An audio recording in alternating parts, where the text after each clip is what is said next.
Mohon izin. Bismillahirrahmanirrahim. Assalamualaikum warahmatullahi wabarakatuh.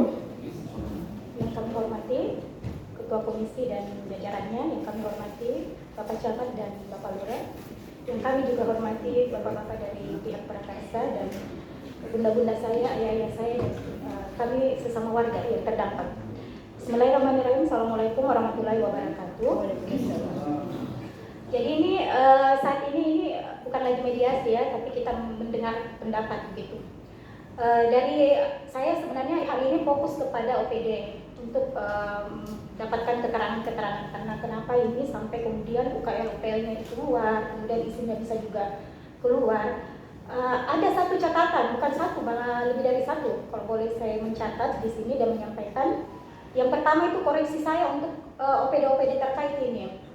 Saya sebelum ini Pak sudah sempat kontekan juga sama Pak Samsi bagian Kasubat Amdal ya Pak.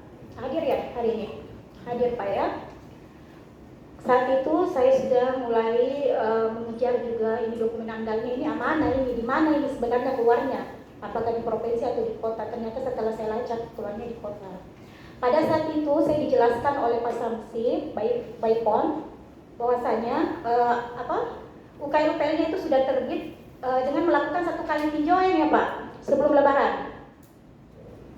Ya, oke. Jadi sudah didengarkan sendiri satu kali tinjauan sebelum Lebaran, proses peninjauan lokasinya. Saya mencatat dan saya tidak merekam, tapi saya mendengar dengan sangat baik bahwasanya pada saat itu beliau sendiri sebagai orang yang melihat secara langsung kondisi di lapangan, beliau sendiri dalam hati sudah komplain, begitu Pak ya? Bahwasanya ini lokasinya kok kenapa ada di pemukiman seperti ini. Pertama, pertimbangan beliau ada dua. Satu, di mana di lahan parkirnya nanti. Begitu pengucapannya yang saya ingat sekali. Yang kedua, ini limbahnya mau dikelola kemana? Mau dibawa kemana ini nanti limbahnya?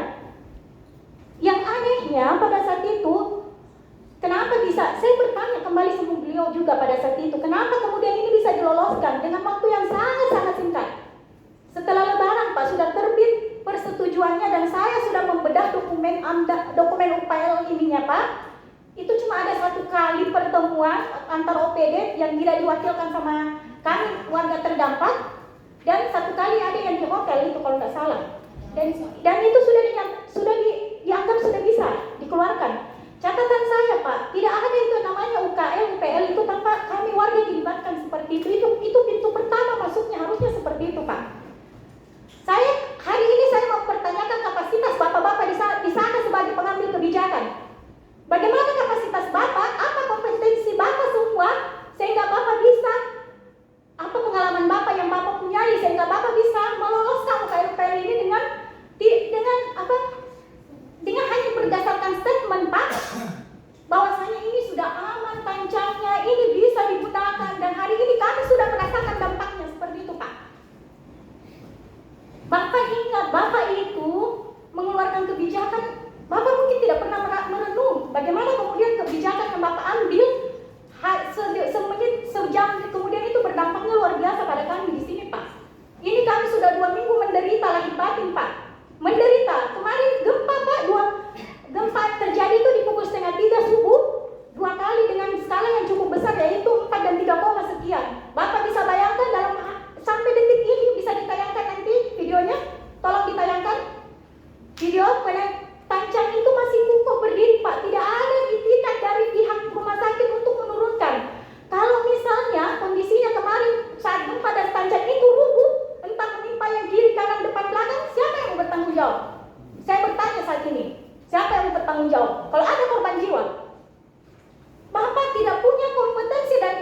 Mohon kiranya Pak, dari tadi penyampaian dari OPD sendiri pun Bapak kan Ketua Komisi sudah mendengar Pak sendiri.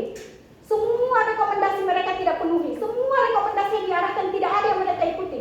Apa jaminannya Pak ke depan? Apa jaminannya bahwasanya mereka akan tetap juga kalau dibiarkan ini dilanjutkan dan di sini dicabut? Buktinya hari ini Tancapnya masih tegak berdiri sampai detik ini dalam kondisi kami kemarin mengalami gempa. Kalau itu jatuh Pak, kira-kira siapa yang kami tuntut saat itu?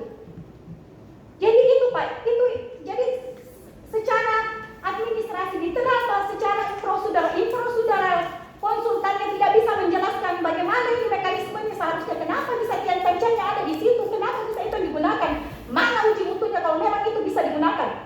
Sampai kemudian kami sebagai warga di situ yang kemudian merasakan dampaknya. Untuk kami masih hidup sampai hari ini Pak.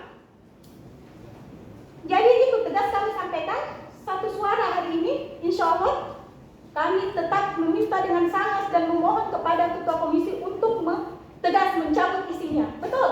Betul.